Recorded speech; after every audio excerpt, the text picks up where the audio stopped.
Vegas lights shine bright, bad boys sitting pretty. Michael, Steve, Rob running things in Sin City. Podcast blazing truth, rhyming hard and witty. Three kings on the mic, Vegas life gets gritty. Matt Michaels dropping bombs, quick wit, no filter. Sin City's own, blending gold with the silver. Steve taking notes, every word's a thriller. Rob's on the tracks, beats cold like a chiller. Bad boys a podcast, raw truth they broadcast. Speaking facts so fast, haters coming dead last. Las Vegas legends, three amigos top class. Mic in hand, setting fire, never outclassed.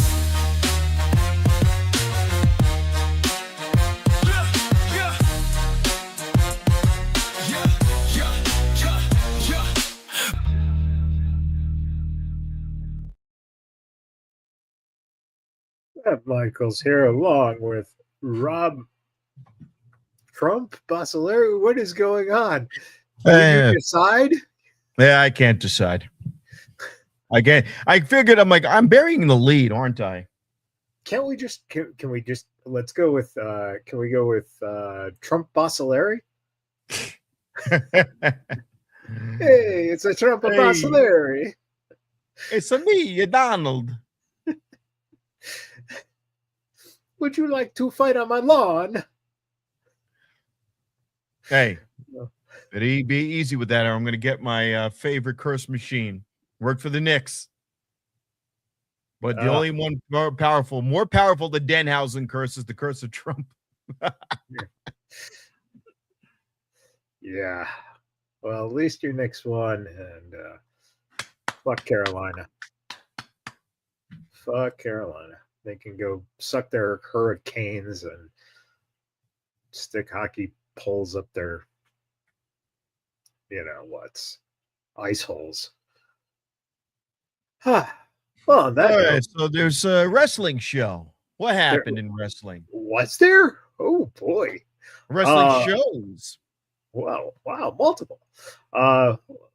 NXT new women's North American champion in Zarya, and Zarya got a little heat from the internet for licking the belt. Which, who cares? It's in character. Yeah, well, it's just so stupid. It's like, it's a fucking belt. I mean, when Paige had the Divas belt, they were doing nut shots on it, for Christ's sakes. Well, and that was just in the video with Xavier and yeah, but still, somebody finished on that belt. Yeah, well, what are you gonna do? So she finally gets her due, which is great to see that Zarya is getting the attention. Taking her a while, she was in the Shadow of Soul, and now gets a chance to prove that the next move is main roster with her. So and that again, had a run for about, I would say, 6 more months. It's hard to say. It's hard to say because they it's not the NXT Women's Championship, so that can change easier. And the honest answer is, again, when you do make cuts, then you get opportunities like this to show that you can run with it for a little bit and then possibly eventually get moved up. So did she who did she take that from? Wasn't, because I remember Kalani Jordan had it for a while. It was Tatum Paxley. Yeah, it was Tatum Paxley. And Tatum is another one who is probably on the verge of being ready to go to the main roster at some point. So that's going to be, again, it's going to be very interesting with the women, because when you go up, you have a log jam essentially. And because of, the way the programming is, you're lucky if you get 2 women's matches on a show. So, and you've got 4 individual belts and the tag. Right. So there's only so much you can do. You see it, you don't want to be in the valet position. Kiana James is a valet, even though she's probably could be a megastar anyone else. and they're working her into the ring now. Obviously, that's I know, why I they know. went with Julie. But I think a great example is Maxine, right? Yeah, man. She had the belt. She was over with the fans. She was a feel-good story. She looked aggressive in the ring. I think she did everything right, and then they just swerved her. Now, I don't know. Again, I always say this. Backstage, maybe she's not jiving with people in the ring. And they said, you know what, you're not ready yet. But this idea that she's dating somebody in backstage vignettes, and they're not even pulling that trigger. They're playing it on the edge. I don't know. I don't know if she's going to go off with Austin Theory into the sunset and be an official Vision woman. They're kind of trying to hedge their bets and see which way they can go with her. Right, which is also interestingly confusing because of the fact that her real life fiance is now in NXT and looks to be feuding with Mason Rook. So Cam Hendricks, it was part of LFG that they're fiancés. So again, this is the weird thing about when you actually shoot and then you mix it with kayfabe, and where do storylines go when that she's actually engaged to someone who is part of your show. So again, interesting things. Speaking of Mason Rook, oh man, this match was just solid. This guy, for as huge as he is, man, he really just moves wonderfully. And then you put him in with Evil, and you got some good stuff. Wait, was he on TNA a few years ago? I don't know. I don't think so. Because he reminds me of a TNA wrestler who was like a Scottish, big tubby Scottish wrestler who can move incredibly well in the ring. Yeah, I don't know. I don't know, to be honest. Because he's really young. He's only like 24, I think, if that. So, and I've heard, international stuff about him, including New Japan, but TNA doesn't ring a bell with him. So you know who reminds me of? Grado. There you go. Yeah, sure. Grado. Exactly the same kind of look and move set as Grado 10 years earlier. Yeah. Yeah. And like I said, it looks like he's going to feud with Cam Hendricks, and Evil is going to be taking on Tony D'Angelo for the title. We'll see what happens coming up here with that at Great American Bash. New number one contender came out of NXT with Kendall Gray, Vegas' own. So she'll get a shot at the NXT championship with Lola Vice. This was a really, really great match to kick off. Bringing Fraxium in for a match, and now putting together Romeo and Noam Dar as a new tag team. Man, that was some good stuff. Again, they're getting creative down there. And then you put in the cornball stuff with Mr. NXT. They're doing something with Shallow Hill. And man, this guy, this Brit, is fucking good. Just good stuff going on in NXT.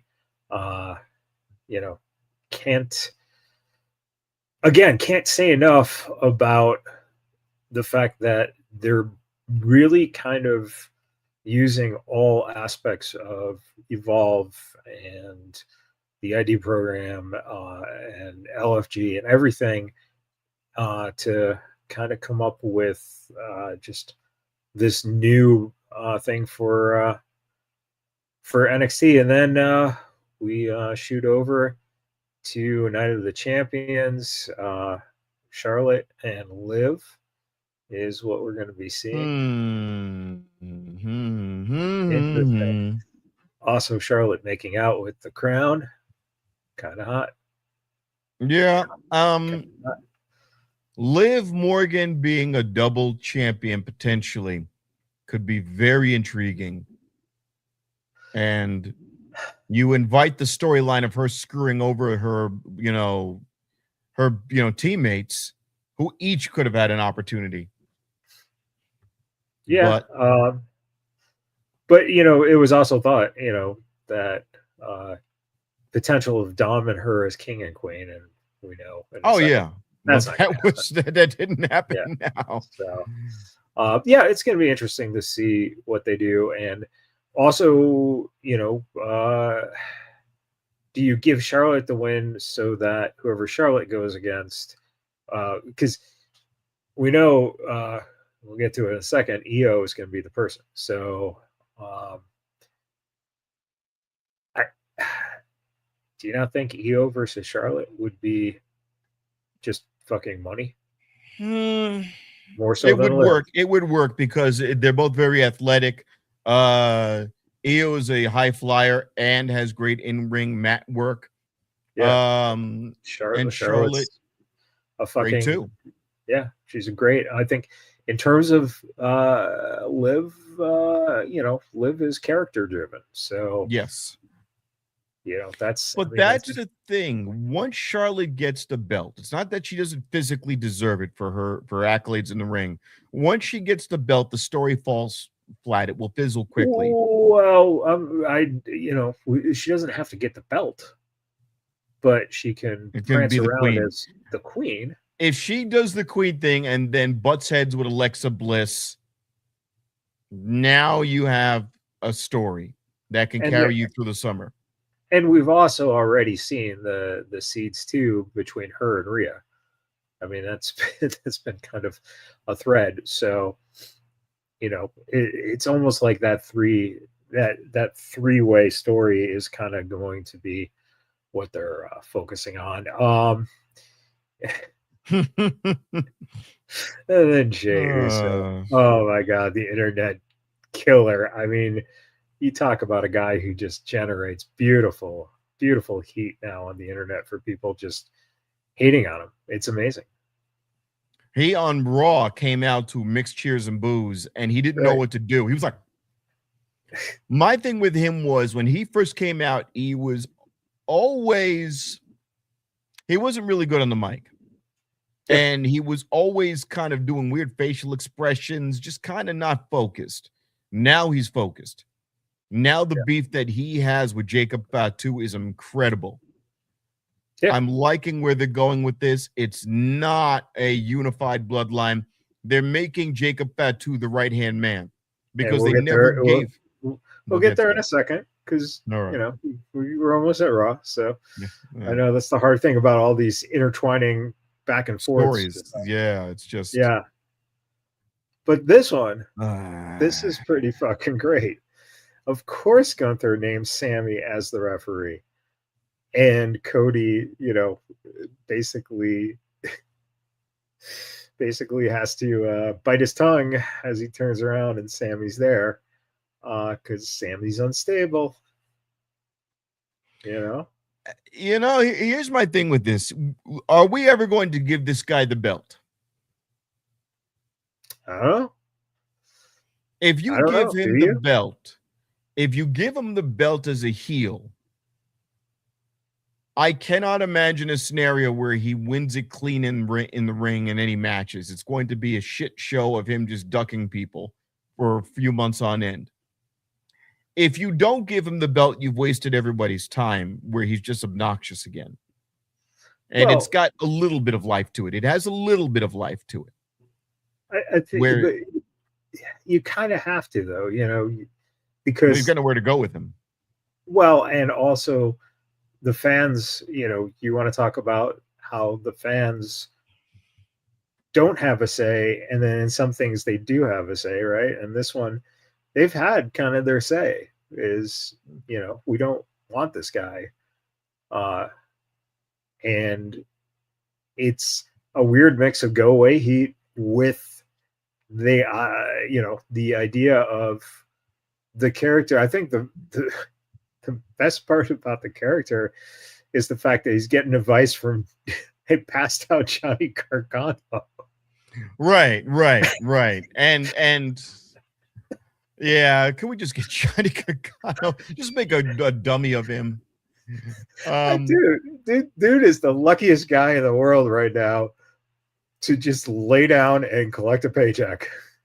Is he doing any type of house show or no? There's no house shows anymore. Right. So he's getting paid to lay there, to show up. And it's like, hey, you know what? And hey, if his contract comes up and he ends up leaving, hey, that's fine, But he went down to NXT, had a great match, did what he was supposed to do, and I kind of would hope it would be nice to see Sammy and Johnny end up teaming. Well, I want to do one thing. I want to interrupt you for a sec. I want to give a shout out to Dave Savino, Ready to Tango, Yoshi Obayashi. Thank you for tuning in on Instagram and coming in for a second. You can also catch us on Facebook as the Vegas Bad Boys of Podcasting.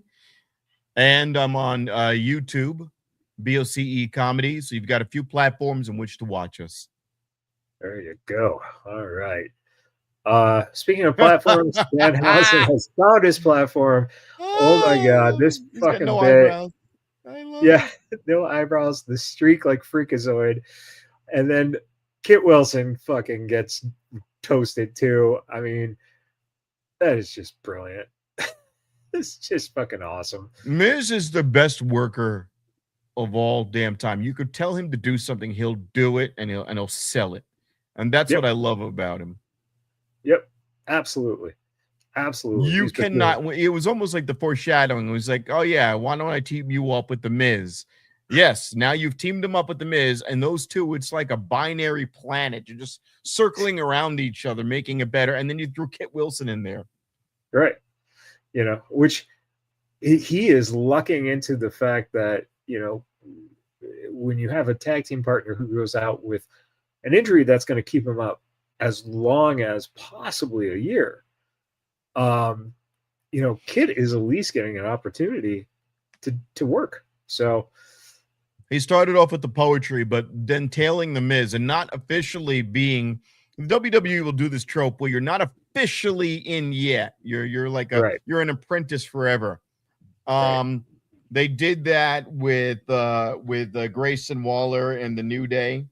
Yep. And it's entertaining because then they work that much harder and become that much more comical to get there, and it pays off. It pays dividends. Yeah, absolutely. All right. Ray Phoenix also retained the AAA Cruiserweight match again. Title in this match against Axiom. Ben Axiom again, NXT and SmackDown. Just such an underrated performer, him and Frazier. But that match was just perfect. I don't think Ray Phoenix is underrated. No, not Ray Phoenix. No, I think Axiom. Axiom. Okay. Yeah. Axiom's thing is he's a tag partner and he doesn't have a vehicle on SmackDown. And he doesn't have a vehicle on Raw, and he could speak English. It's not that. It's not a language barrier thing. It's like a log jam, as we like to say. Yeah, and he does exactly what he needs to do, which is put on entertaining matches. Whether they work as a tag team incredibly well, and both of the guys work as singles very well. So.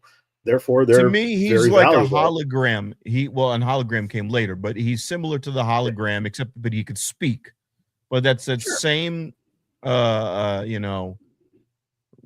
really amazing set list, and you never know when he's going to, what moves he's going to break out. So, I mean, he does great work. It's just he's in the log jam, and right now the only tag team Well, I was gonna say the only tag team that's on my radar right now in a WWE is a Street Profits, because they look like they can finally be on the lip of breaking out.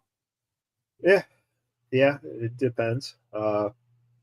It does depend, but again, the tag team division is something totally different. They have trouble finding their way, so it is what it is. Again, good match there. And by the way, Chelsea and Tiffany Stratton work together well as a team, and Chelsea is fucking over. The fans were just cheering for Chelsea. Just can't say enough about how far she's come. So good for her.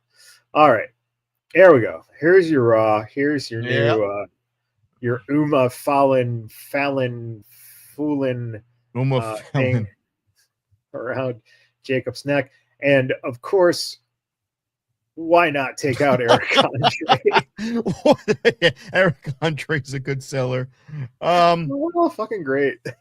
I love he's dangling the beads like they're balls. He's like, oh, look at you. Oh. And Roman Reigns is like, I just worked with this guy. Fuck him. And yeah.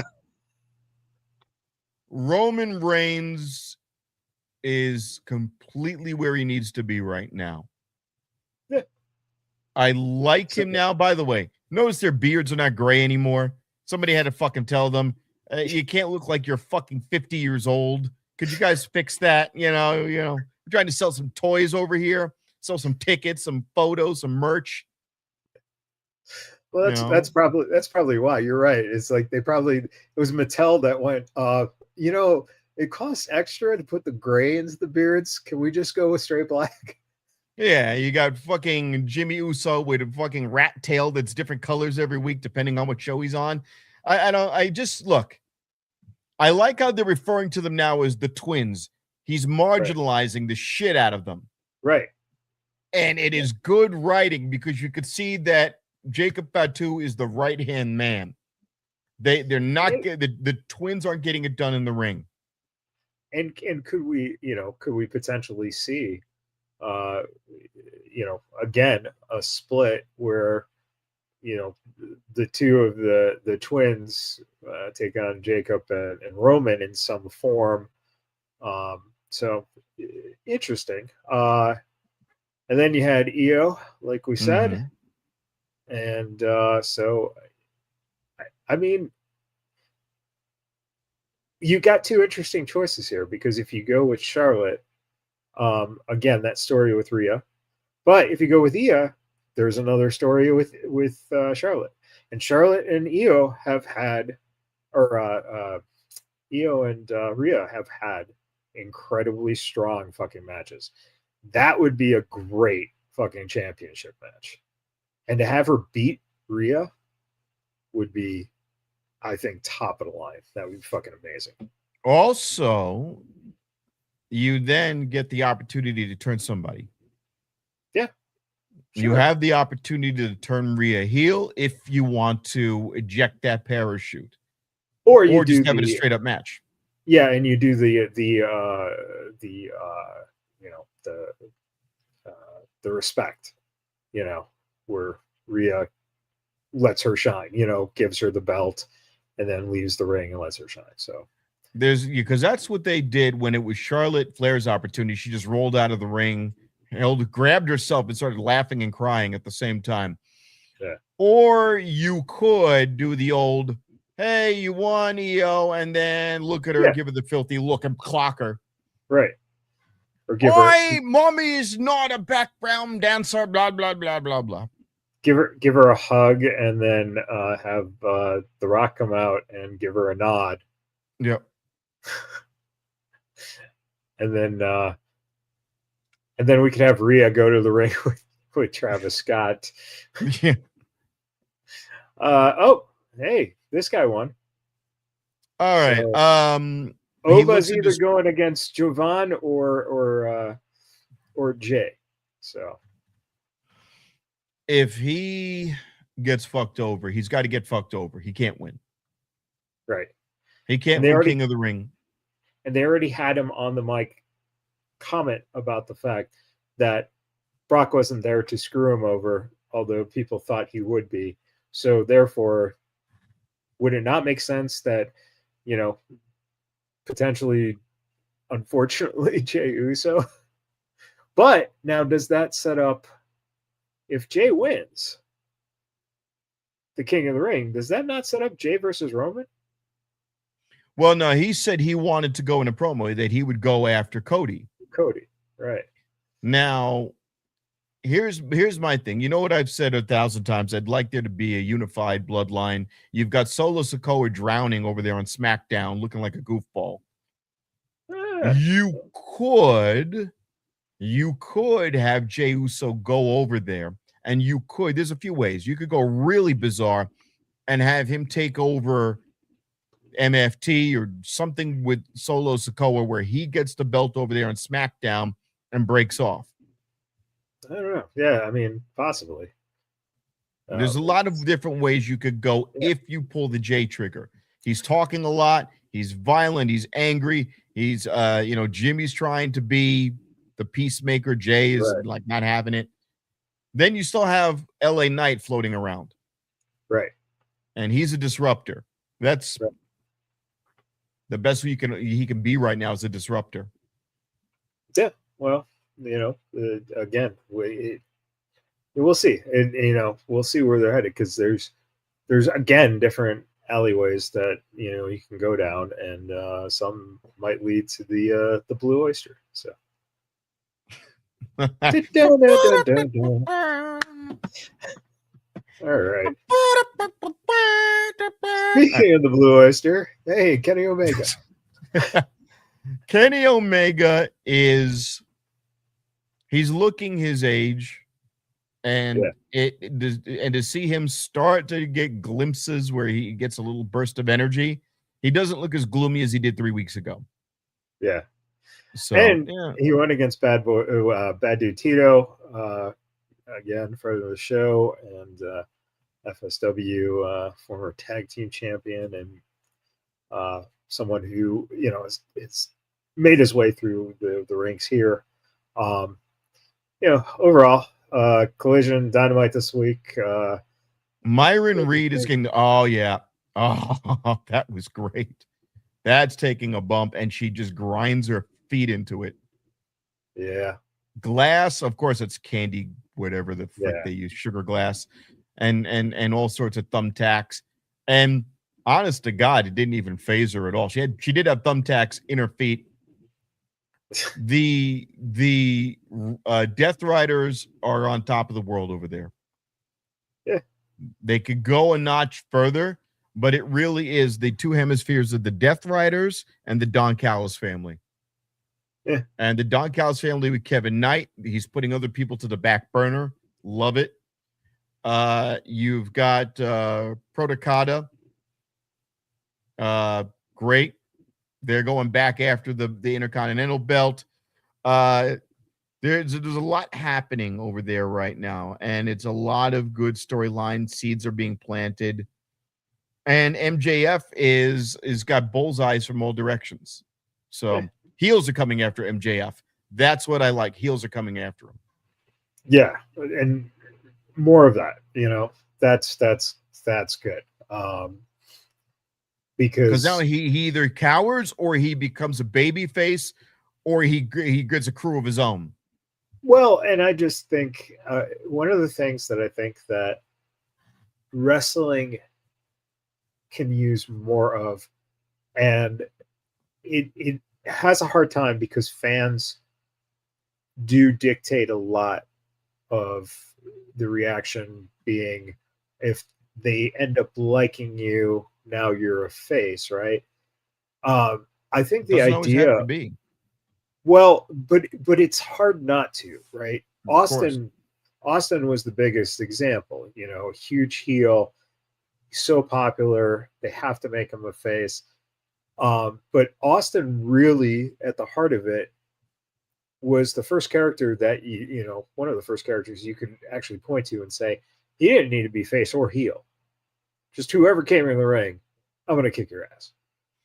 I would say that he did that a year or two earlier, but him, then The Rock, and more recent times Becky Lynch, and now MJF.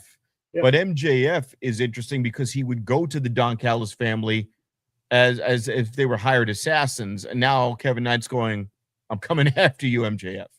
Right, which works perfectly, and that works towards MJF being, a good, gray area, because, and I think Jericho should have done more of this in his career, and that is, you're in it for you. I think that character is always absolutely a credible wrestling character, someone who you start to like him, and then shows that he's just in it for himself and turns on whoever was getting him the babyface. Jericho's AEW career was odd because he had two big factions right out of the gate with the Inner Circle and then the Jericho Appreciation Society. And I went, all right, what are you on the outside of this? And he had the learning tree, and each time it was like, this is getting a little silly. Now he's beefing with Ciampa, and I'm going, why? Why are you backburning Ciampa when you put a rocket on his back with no fuel? Again, that's a general question with a lot of the guys that come in, right? It's like, yeah, and really, honestly, if you look at it, Swerve is the only one who has been able to survive it. Everyone else, you just kind of go up, and then you're Adam Cole, you're Kyle O'Reilly, you're those guys. Swerve's thing was the moguls. With the moguls, he was able to at least get Prince Nana, because without Prince Nana, it doesn't work, because all the moguls dropped off. He still has Prince Nana, and he just goes on and he just Swerve Strickland. He doesn't need a crew, and it's worked for him. If you were to take Prince Nana out tomorrow, he would get a little bit of run. He's not bad on the mic, but he just has something magical with that. I think it's the opposite. I think Prince Nana can basically buy Swerve fucking Rolex for allowing him to exist, still be around. Yeah. Well, you know what it is? Is Prince Nana a Don Callis? No. Is Prince Nana a Paul Heyman? Absolutely not.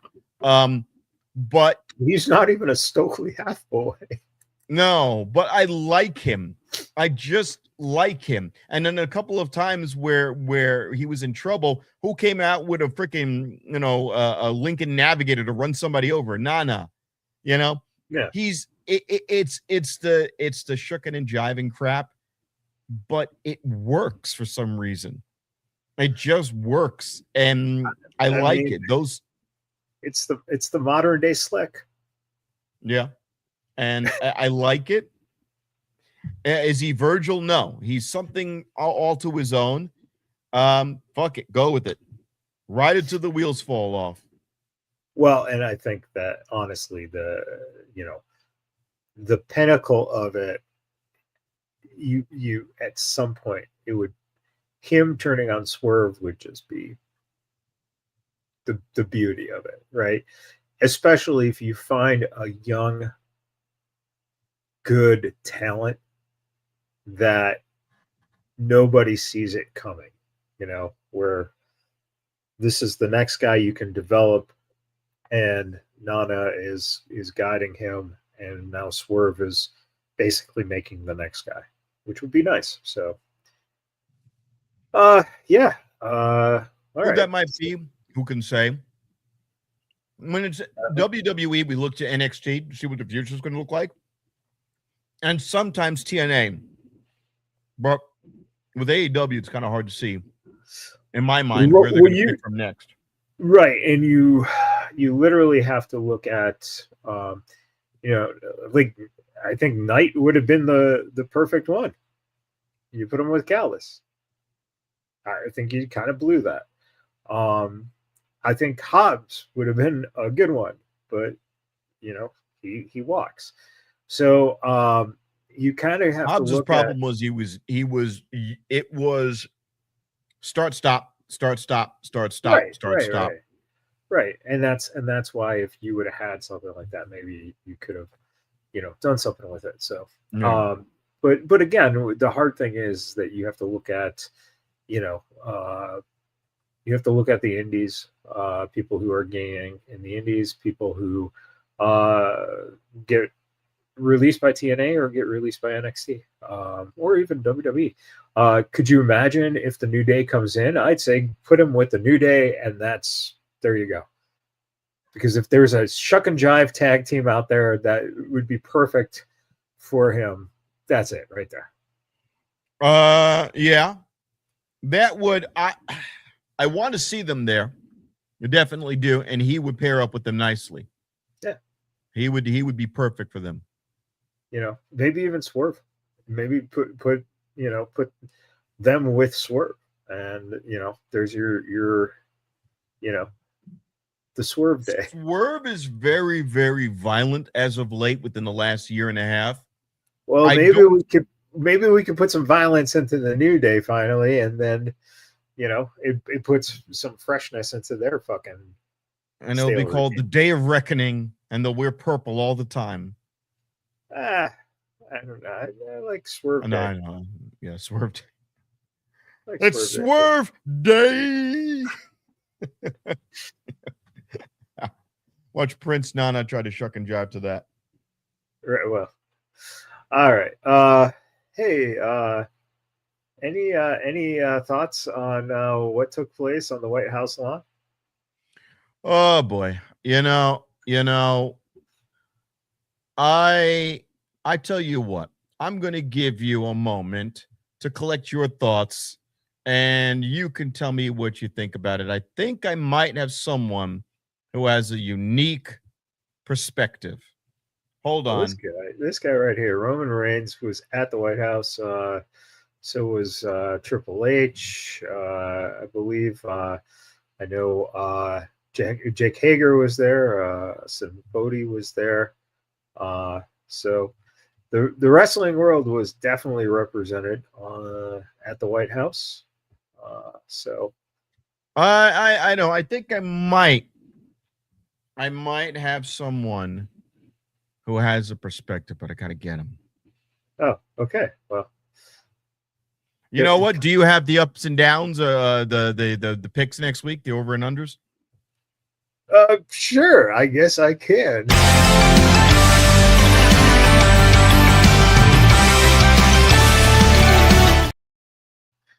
All right. Well, here we go. This is Sin City Steve's segment, which is an over and under for AEW next week. I will look at it through the perspective of Steve's eyes. I will give AEW an over of 12 viewers. I think that's fair. I think they'll go over 12. I think the attendance will be over 100 in the arena. The under this week, I say the under is under 6 entertaining matches. I think they'll be under 6. I'm sure Steve would have given that an over, but I'll give it an under. And pretty sure that the overall over-under of AEW lasting more than 7 more years, I think I might give that an over. I think that they can last maybe 8, but we'll see. depending on if the conglomerate, decides to buy them out when Saudi Arabia buys the WWE and then turns to AEW and buys them, and the Saudis own all of American wrestling. From that point on, I think that we can see that happening. I see in the future the over-under of Steve being on next week's show. I think it's over. So if you tune in to listen to Steve and his wonderful voice, you'll hear it again next week. This week he was off on assignment. I believe he himself might have been on the White House lawn. He's got friends in high places. So, we don't know, but that's where he could have been. Oh, boy. I told Rob to get the hell out of here. So we're here. You were talking about my birthday. I know she didn't mention my birthday there, Michaels. I forgot. Happy. How very New York Times of you to forget your president's birthday. I'm sorry. I'm sorry. I thought you slept 80th through it. birthday. Who's ever done such a good job at 80 years old running the country? So in such a fantastic way. People are saying that, so many people are saying that Mr. I know IE said that, the real Samoan Joe, who happened to be at the UFC, the Ultimate Fighting Championship. And it was a spectacular, tremendous, a really, really fantastic show. So many people said that we're going to do it every year. It's going to be like AEW All In, but it's going to be AEW All In White House. Okay? All in, AEW All In White House edition. Believe it. Believe it. Speaking of Mr. President, I saw this online. Solo said Roman could go to hell. Roman went to the Epstein House UFC show. Looks like hell to me. Solo Sikoa is a B player. He's not even a B plus player. He's a B minus player. He's garbage.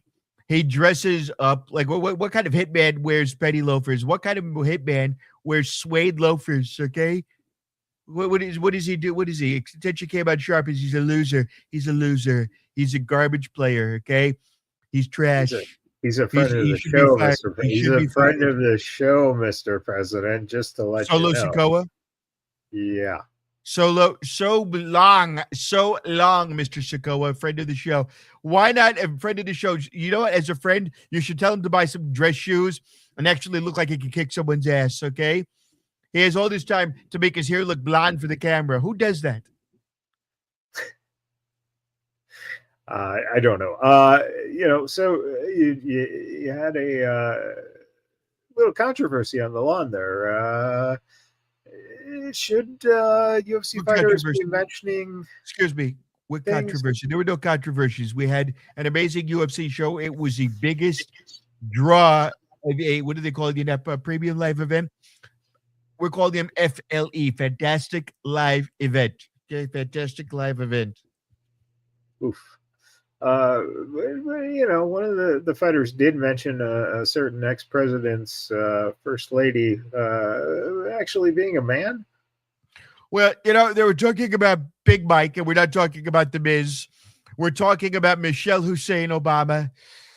And, Michelle Hussein Obama, we've looked into it. People have said there have been some reports out there that she might have a penis. It's something that we should look into, I think. Quite honestly, we should look into who the real mother of those children are.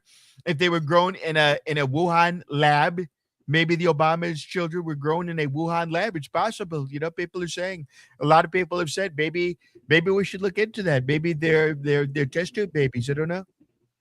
And speaking of test tube babies, hey, it's the 41st birthday of the Olsen twins. Well, that means they're very legal. They're very, very legal. It's and you can bring them into the White House and we'll have a full house.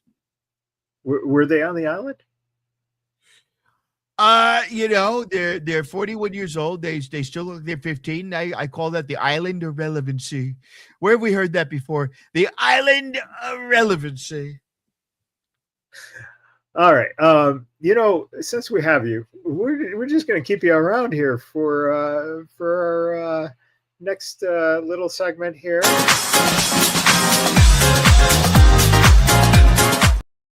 All right, time to take a social media dump with the president. After Jey Uso saw dislikes the WWE universe loves him.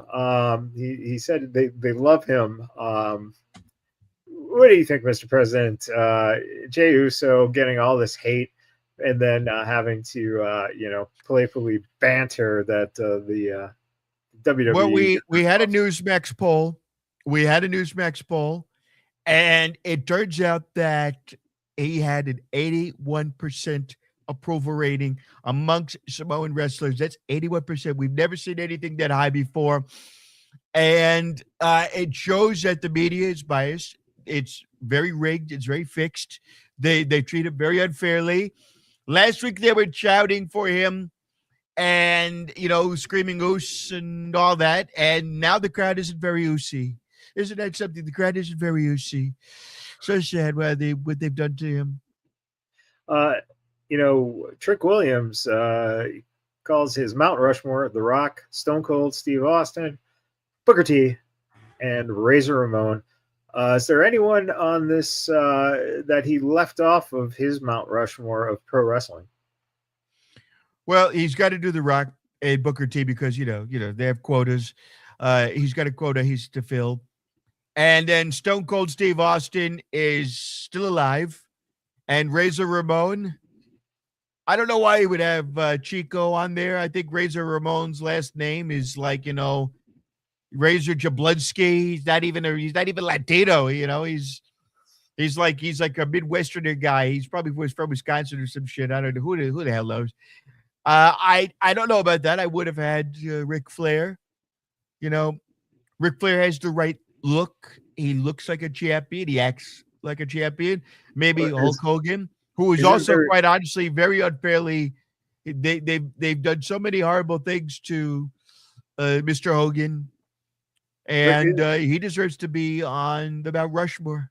Isn't there a WWE Hall of Famer who you personally think that should be on that Mount Rushmore? Well, first of all, if we can add, what I'm thinking, and this is true, we're looking into this, of adding another about 42 stories to the Mount Rushmore.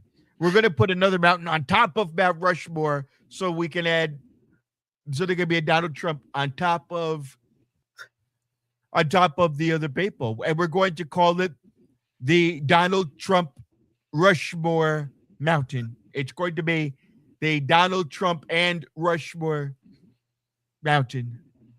There we go. All right. Brian Cage says he got a call that he'd be returning to AEW television the night before. Quote, when I got the call to come back to AEW, it was late Tuesday night. I already had a full schedule and wasn't even home. I got back, trained legs because I knew I'd be traveling all day Wednesday for Dynamite, prepared everything for the weekend and my commitments, and finished around 3 a.m. I got up at 5:40 and had to get to the airport and didn't arrive at the arena for the match with Kevin Knight until around 7 that night. I went straight to medical, had to get cleared by the State Athletic Commission, then received treatment. I didn't even see the locker room. I changed right after getting the treatment table and went straight to the gorilla position. Not only was that the experience he had with his return to AEW television, but this weekend, Brian just won the Mr. Nevada title in the bodybuilding competition. Look at the muscles on that guy. Wow, look at those muscles. He's got the pectin, he's got the grease and the oil. He looks juicy, doesn't he? He looks juicy. He's fantastic body. That is a body sculpted like God, okay?